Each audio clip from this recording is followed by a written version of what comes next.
I got to visit Gamescom briefly this week. It was an interesting experience, although a lot of it did involve walking down a series of infinite anodyne hallways. Now, I'm not criticising big shows in general, or Gamescom in particular.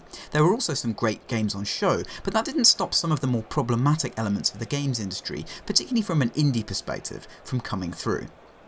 These situations can seem a little bit like the games industry shouting at itself as loud as possible. At times that can even feel a little oppressive.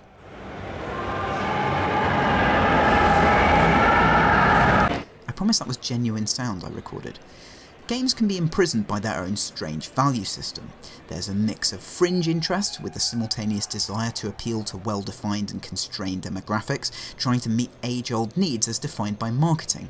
If you're an indie developer, you've got to try and fit into this somehow, and the big boys are offering us new opportunities to play that game.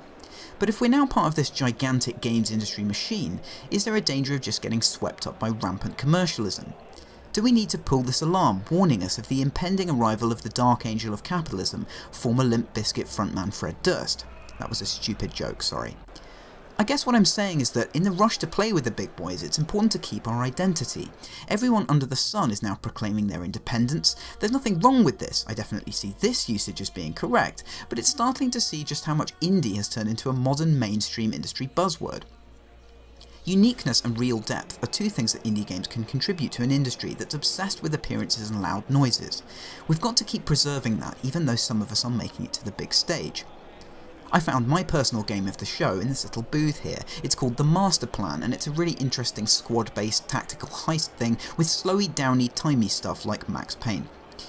Some indie developers working now will become the mainstream developers of the future. Remember, this thing just started out as a mod.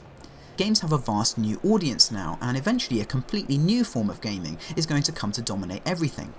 In that context, identity, creativity and depth are perhaps more important than the enormous booming towers of nonsense perpetrated by the big companies.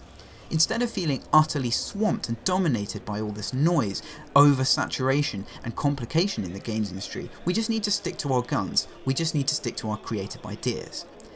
My hope is that indies will continue to provide the integrity and gameplay that gamers actually want in the future.